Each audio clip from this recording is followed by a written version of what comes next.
Sir Revanth Reddy గారి government గురించి చాలా రకాలమైన మాటలు వస్తూ ఉన్నాయి. అంటే వ్యతిరేక పరంగా ఎక్కువగా వస్తూ ఉన్నాయి. కారణం ఏంటంటే హైడ్రా చాలా ఉవ్వెత్తున వచ్చింది. చాలా మంచి పనిని మెచ్చుకున్న వాళ్ళు చాలామంది ఉన్నారు. అదే స్థానంలో వ్యతిరేకత గూడా. అతి సామాన్యులు, మోసపోయిన వాళ్ళు ఆయన పడగొట్టింది కరెక్టే అయ్యుండొచ్చు. కానీ ఇప్పుడు ఒక బిల్డర్‌ని నమ్మి వాళ్ళ దగ్గర ఒక ఫ్లాట్ తీసుకున్న వాళ్ళు రోడ్డు మీదకొచ్చిన సందర్భాలున్నాయి. ఆ సందర్భంలో అపోజిషన్‌లో ఉన్న పార్టీ ఏదైతే ఉందో అండగా నిలబడి హైడ్రా అనే దాన్ని నిజంగా హైడ్రామా లాగానే ఆపేసిన సందర్భం మనం కనిపిస్తూ ఉంది. అసలు ఎందుకు మొదలుపెట్టారు? అంటే ఇప్పుడు కూల్చిన వరకే మాత్రమే అక్రమ కట్టడాలా?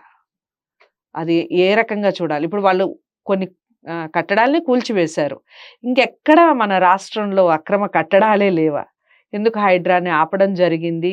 మీ దివ్య దృష్టి ఏం చెప్తుంది? అలాగే ఈ వ్యతిరేకత గవర్నమెంట్ మీద ఎలాంటి ప్రభావం చూపే అవకాశం ఉందంటారు? చాలా వ్యతిరేకతలున్నాయి. రైతు బంధుకు సంబంధించి ఉన్నాయి.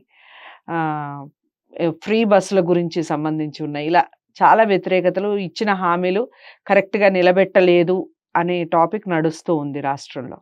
మరి ఈ వ్యతిరేక పవనాలు గవర్నమెంట్ మీద పనిచేసే అవకాశం ఉందంటారా? ప్రేక్షకులకు, పొలిటికల్ లీడర్స్‌కు నమస్కరించి చెప్తున్నా మేడం. నేను మాట్లాడే సబ్జెక్టు ప్రతిదీ కూడా భగవంతుడున్నాడు. ఈ మానవుని నాటకం అంతా భగవంతుడి నాటకం అనే సందర్భంతో నేను దివ్య దృష్టితో మాత్రమే చెప్తున్నా. దయచేసి పొలిటికల్ లీడర్స్ ఎవరు కూడా తప్పు పట్టకూడదు. సో ఇప్పుడు కాంగ్రెస్ గవర్నమెంట్ కావచ్చు, ఇతర ప్రతిపక్ష పార్టీలు కావచ్చు, గతంలో రూలింగ్ ఉన్న గవర్నమెంట్ కావచ్చు, ఇప్పుడు రూలింగ్ ఉన్న గవర్నమెంట్ కావచ్చు, ప్రపంచంలో ఉన్న ఏ గవర్నమెంట్ అయినా, ఏ పొలిటికల్ పార్టీ అయినా కూడా సృష్టి కాలచక్రంలో పాజిటివ్ నెగిటివ్గా మారుతుంది, నెగిటివ్ పాజిటివ్. సృష్టి కాలచక్రం అంతమవుతుంది, మళ్ళా ఆరంభమవుతుంది. ఏది అంతం అనేది మళ్ళా మొత్తం ఎక్కడంటే సృష్టి అది సహజం అన్నట్టు. అది పాజిటివ్ నెగిటివ్, నెగిటివ్ పాజిటివ్గా ఏది కూడా స్థిరంగా ఉండదు. ఏ పార్టీ కూడా స్థిరంగా, అందరూ భగవంతుడు ముద్దుల బిడ్డలే. అందరూ భగవంతుని అనుగ్రహంతో పొలిటికల్కి వచ్చిండ్రు. ఆల్ పార్టీస్ దైవానుగ్రహంతో రూపొందినాయి.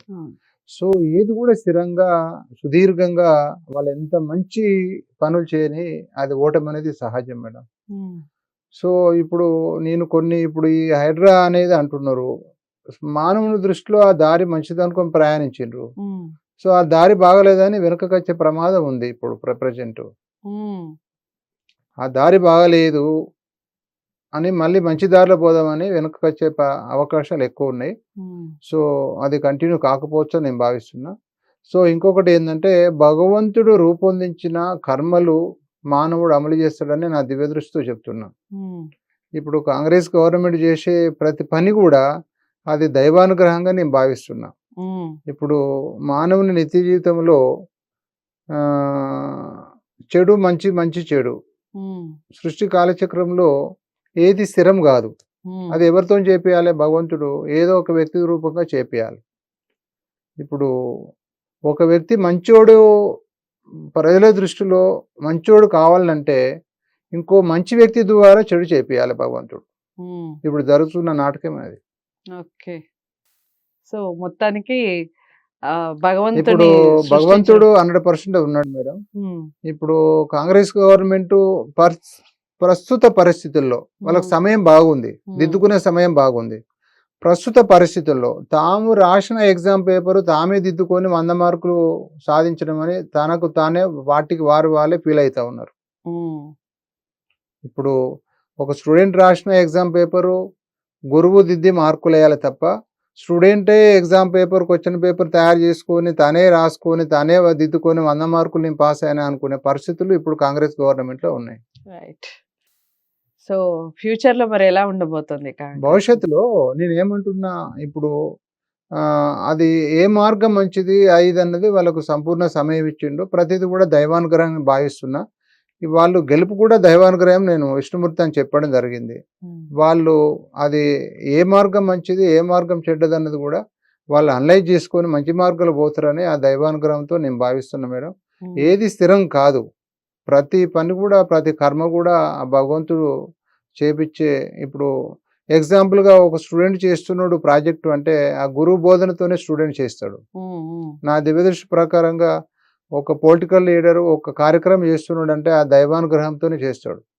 సో, ఇప్పుడు అందరూ మంచి మార్గంలో పోయిన తర్వాత, ఇప్పుడు మంచివాడు, చెడ్డవాడు అనేది ప్రజల దృష్టిలో భగవంతుడు తీసుకురావాలంటే, హ్మ్. మంచి, చెడు అందరితోని చేపించే ప్రయత్నం చేస్తాడు. ఏది మంచిది, ఏది చెడ్డదన్నది మానవుడు గ్రహించి, హ్మ్. అది హ్మ్. మళ్ళా ఆహ్, సెల్ఫ్ అనలైజ్ చేసుకొని, అంటే ఈ మంచి మార్గము వెతుకొని ఇది చెడు మార్గంలోకెళ్ళి రివర్స్ వచ్చి మంచి మార్గంలో పోస్తారని కాంగ్రెస్ పార్టీ చెడు మార్గంలోకెళ్ళి రివర్స్ వచ్చి మంచి మార్గంలో ప్రయాణిస్తారని, ప్రజలకు మేలు చేస్తారని, ప్రజలు పొలిటికల్ లీడర్స్‌కి గురువు లాంటి వాళ్ళు. హ్మ్. హ్మ్.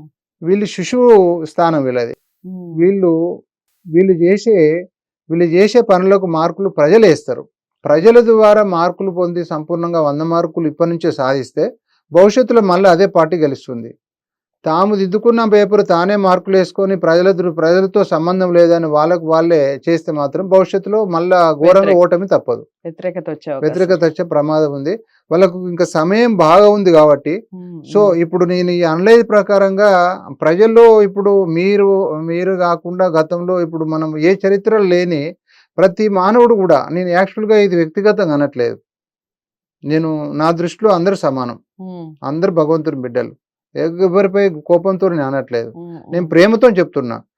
ప్రజల అనలైజ్ ప్రకారంగా ప్రజల్లో ఒక సర్వే చేపిచ్చి, దాన్ని ఒక సరిదిద్దుకొని ప్రజల మేలు కొరకు గవర్నమెంటు ఇప్పుడు ఒక రూలింగ్‌లో ఉన్న గవర్నమెంట్‌కు ఇది పాలకపక్షము, ప్రతిపక్షం అని చూడకుండా, ఇది ఓటమి వాళ్ళెవరు ఇప్పుడు ఓటేసిన వాళ్ళకని కాకుండా, జన్మించిన ప్రతి మానవుడు, తెలంగాణలో ఉన్న ప్రతి పౌరుడు గూడా వాళ్ళ వాళ్ళ బిడ్డలే అనుకోని భావించి అందరి మేలు కొరకు పరిపాలన చేయలేదు తప్ప, వ్యక్తిగతంగా స్వార్థంతో వాళ్ళ ఇష్టానుసారం పరిపాలన చేస్తే భవిష్యత్తులో ప్రజలచే మళ్ళా గుణపాఠం వస్తదని నేను భావిస్తున్నా. సో, వాళ్ళకు సంపూర్ణ సమయం ఉన్నది గాబట్టి, మంచి మార్గంలో పోతారని నేను భావిస్తున్నా మేడం. రైట్.